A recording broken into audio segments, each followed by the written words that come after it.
Қайырлы күн достар, каналыма қош келдіңіздер. Бүгін біз барлық көкөністерді турап банкаға салып сыртынан қайнататын күздік салат дайындайтын боламыз. Бізге қияр, капуста, укроп пен кинза, помидор, пияз, сәбіз, ашты бұрыш, болгар бұрышы және чеснок қажет. Мөлшерлерін описанияға жазып кетемін. Видеоны бастамас бұрын каналыма тіркеліп, қоңырауша белгісін басуды ұмытпаңыздар.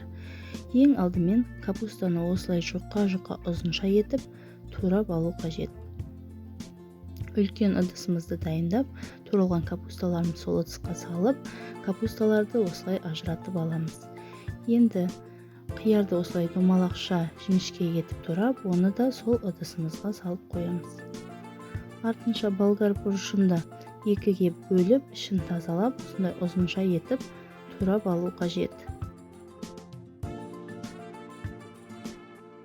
Туралған болгар бұрышын ыдысымызға салып, артынша пиязымызды турауға кірісеміз. Пиязды домалақ осындай жұқа етіп турап, оны да ыдысқа салып қоямыз.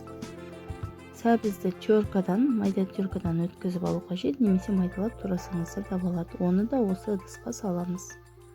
Енді помидорымызды осындай мен сопақ помидор алдым. Дөңгелек помидор алсаңыздар, оның суы шығып кетеді. Осындай ұзынша етіп турап, помидорымызды да осы ыдысқа саламыз.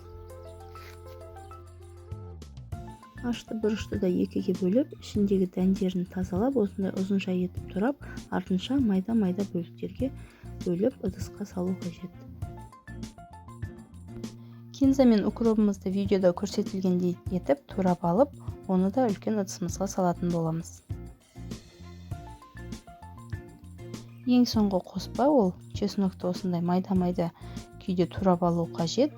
Үлкен ыдысымызға салып, енді араластыруға көшеміз. Араластырмас бұрын 5 ас қасық толтырып тұз салу қажет. Енді осындай кепкірдің көмегімен көкөністерімізді жақсылап араластырып аламыз. Барлық көкөніс бір-бірімен жақсылап араласуы қажет. Араластырып болған соң бетін үлкен табақпен жауып, жарты сағат 40 минутқа қойып қоямыз. Менің салатым 40 минуттай тұрды. Осындай су бөлінеді. Жарты пиала суды алып, 1 шай қасық уксусты араластырып, осы салаттың бетіне құйып, тағы да қолмен жақсылап араластырып аламыз. Салатымызды тағы да 15 минутқа қойып, енді алдын ала стерилизовать етілген банкаларға осылай тығыздап салып шығу қажет.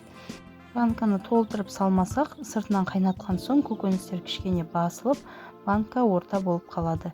Енді артынан бөлінген сокты осылай банкалардың барлығына құйып шығып, алдын ала қайнатылған крышкаларымызды жауып, дайындап аламыз.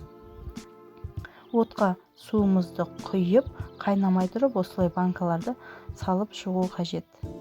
Бетін крышкамен жауып, 15-20 минут қайнататын боламыз. Мен банкаларым қайнап болды. Енді осындай жапқыштың көмегімен жауып, айналдырып алу қажет. Сонымен керемет күздік салатымыз дайын. Міндетті түрде жасап көріңіздер. Видеом ұнаса лайк басып,